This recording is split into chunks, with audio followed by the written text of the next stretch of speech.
Once upon a time, in a world divided into two great realms, there existed the kingdom of the mountains and the kingdom of the seas.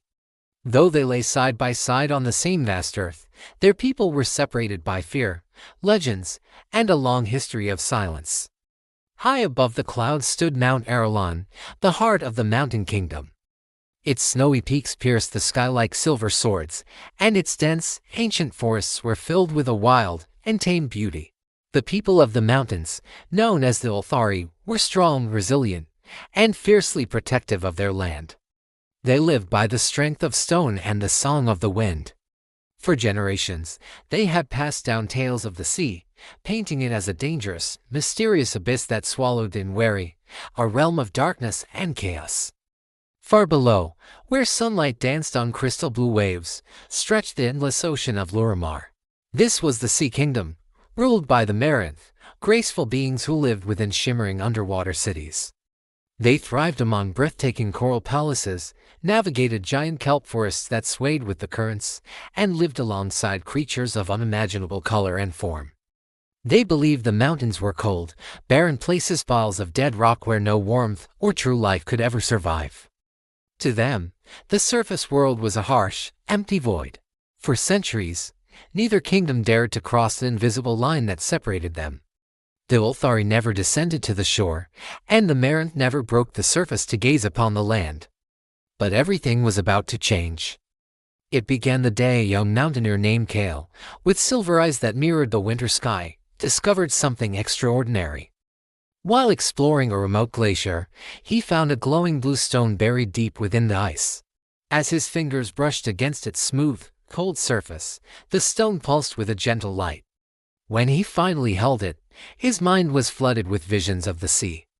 They were so vivid he could almost feel the salt air on his skin, hear the crash of waves, and see the vibrant life teeming beneath the surface. Then, a soft voice whispered in his mind, a message carried on a current of energy: "The world is breaking. Seek the one who carries the tides." At that very same moment, deep in the ocean, a mermaid named Seraya was exploring a dark trench near her home. A glint of light caught her eye.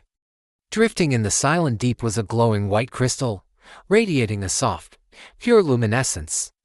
She reached out and touched it. Instantly, her mind was filled with images she had never known: towering mountains capped with snow, vast forests of green, and fluffy white clouds drifting across an endless blue sky.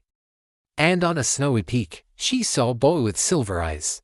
The crystal then whispered its own message to her: "The world is breaking. Seek the one who carries the wind," driven by a curiosity that outweighed their fear. And a courage they didn't know they possessed. Kael and Seraya began their journeys. Kael packed a small bag and started the long, treacherous descent from his mountain home, leaving behind everything he had ever known. Seraya, meanwhile, swam upward, leaving the familiar comfort of her coral city and rising toward the unfamiliar light of the surface. Their two worlds finally met at the shoreline, that sacred space where rock touched sand and land met sea. At first, they just stared at each other, speechless with shock and wonder. A mountain human had never laid eyes on a sea being, and a mermaid had never gazed upon a human from the mountains. He was solid and grounded, she was fluid and graceful. They were opposites in every way. Yet, as they stood there, the stones they held began to glow in perfect harmony, pulsing with a shared light that connected them across the divide. In that moment, they knew their meeting was no accident, it was destiny. As they began to speak, sharing their stories and the messages from the stones, they uncovered a terrifying truth. An ancient prophecy, long forgotten by both their peoples, foretold a great cataclysm. If the mountains and seas continued to remain divided, their energies pulling apart, a great rupture would tear the world in two, splitting land and ocean forever and destroying everything they held dear. Only unity between the two realms, a rejoining of their elemental forces, could stop the impending destruction. Realizing the weight of their task, Kael and Seraya embarked on a journey together. It was a quest that tested the limits of their endurance and bravery. They climbed sheer rock faces where the wind howled, crossed rushing rivers that carved through the land, and explored dark, silent underwater caves where strange creatures dwelled. They braved fierce storms on the open sea and navigated treacherous mountain passes hidden in mist. Along the way, they encountered mythical mountain beasts with coats of stone, giant sea serpents with scales that shimmered like jewels, and old, wise spirits who guarded forgotten truths about the world's creation. Slowly, through shared trials and triumphs, the two grew from strangers into friends, and from friends into something much deeper. Kael, who had only known the unyielding strength of stone, learned from Seraya about the power of adaptation and the beauty of currents. He taught her about the steadfastness of mountains and the meaning of endurance. Seraya, who had only known the fluid world of the deep, learned from Kael about the clarity of the stars and the warmth of a fire. She taught him about the wisdom of the ocean and the interconnectedness of all life. They were teaching each other about their worlds, but also about themselves. At last, their journey led them to the Heartful, a hidden, sacred boundary where the raw, powerful energy of the mountains met the deep, rhythmic pulse of the ocean. It was a place of immense power, a waterfall that flowed from a mountain spring directly into the sea. There, as they stood together, they held out their stones.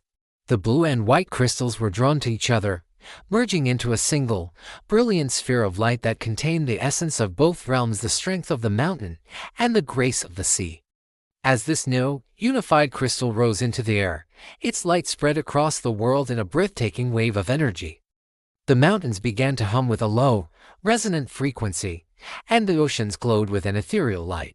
And then, a bridge of shimmering mist began to form. Stretching from the highest peak of Mount Aralon to the deepest part of the ocean of Lorimar, a bridge that fear could not break and suspicion could not cross. From that day on, the Al-Zahraa and the Marinth traveled freely between the realms. Trade routes were established, with mountain folk offering sturdy minerals and hearty foods, and the sea folk sharing rare pearls and bioluminescent plants. Friendships blossomed, and soon, the old tales of fear and division were replaced by new stories of unity, courage, and cooperation. Kael and Seraya became the joint guardians of the bridge between mountains and seas. They stood as a living symbol of what was possible, a constant reminder that the world is strongest, most beautiful, and most complete when its people stand together, embracing their differences. Not as walls that divide, but as strengths that complement one another. And so, the world was no longer two divided kingdoms, but one vast, harmonious realm, finally whole. Thank you so much for listening to this story. If you enjoyed it, please like, share, and subscribe for more tales from magical worlds. We'll see you in the next video.